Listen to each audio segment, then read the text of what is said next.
Welcome back, everyone, to the Duo Dialogues on YouTube. It's great to be back. In our last deep dive, we spent some time breaking down IELTS Speaking Part 2.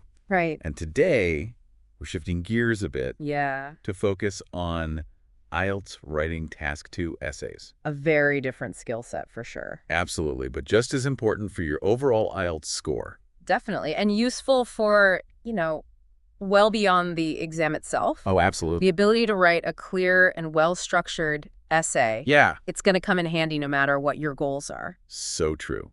So think of this deep dive as your personal training session. Yeah. To really master those IELTS essays. Perfect way to think about it. Okay, so first things first, let's just lay out the basics. The ground rules. Exactly.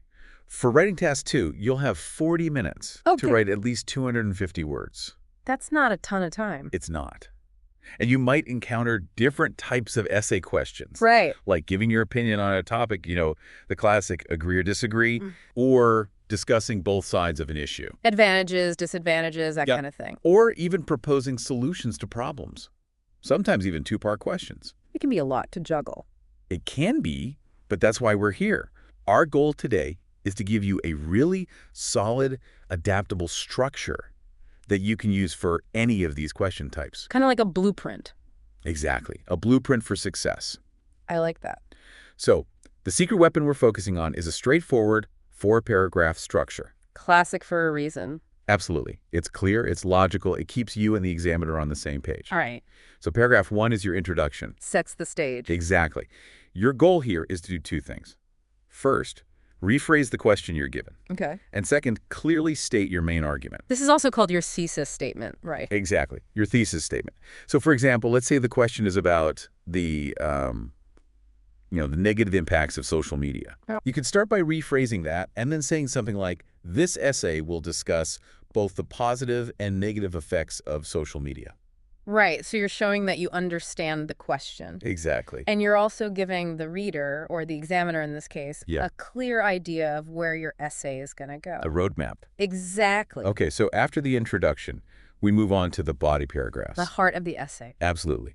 So in body paragraph 1, you present your first main argument. Got it. And this is crucial.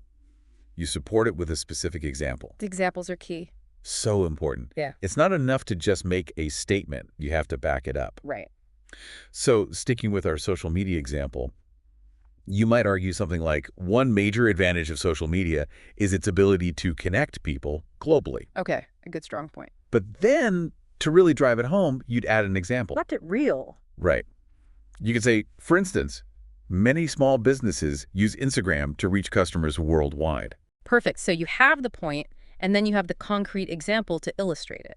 Now, in body paragraph 2, you introduce your second main argument, again following that same pattern. Point plus example. Okay.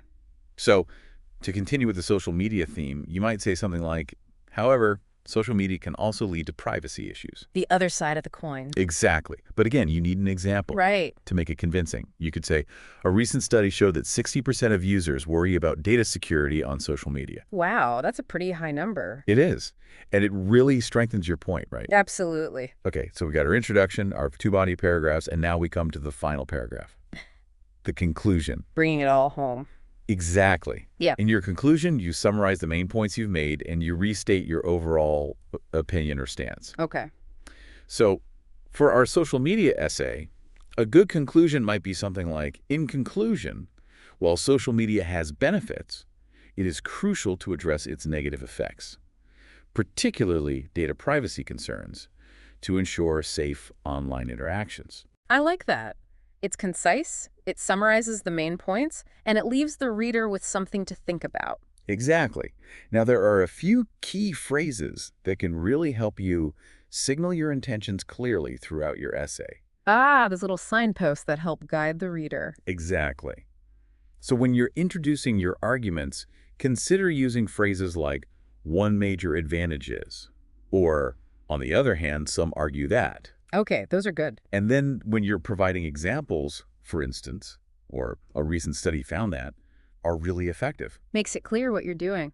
And finally, for wrapping things up in your conclusion, you can use phrases like, to sum up, or, therefore, it is evident that. It's all about clarity. It really is. And speaking of clarity, There are a few common pitfalls that you'll want to avoid in your IELTS essays. Okay, like what? Well, one of the biggest mistakes people make is not directly answering the question. Oh, yeah, that's a big one. You have to make sure you understand exactly what they're asking. Right. Take that time to really analyze the prompt. Don't rush it. Exactly. You also want to avoid using informal language. Right, keep it academic. Precisely. Hmm. No slang, no contractions, no overly casual phrasing. Got it.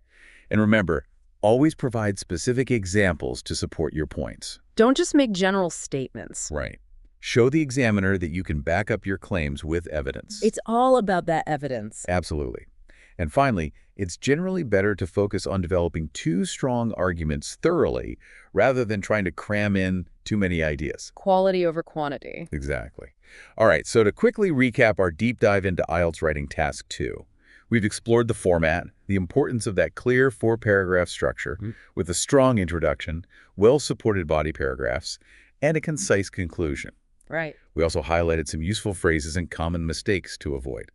Hopefully, this structured approach will give you a much stronger foundation for tackling your next essay. And hopefully it'll make the whole process a bit less daunting. That's the goal. Feeling more confident. That's what we'd like to hear. And that's all the time we have for today's deep dive. Time flies when you're having fun. It really does. Yeah. So thank you so much for joining us on the Duo Dialogues. And don't forget to subscribe. Yes. We have more deep dives coming your way soon, so hit that subscribe button and stay tuned. See you next time. Bye, everyone.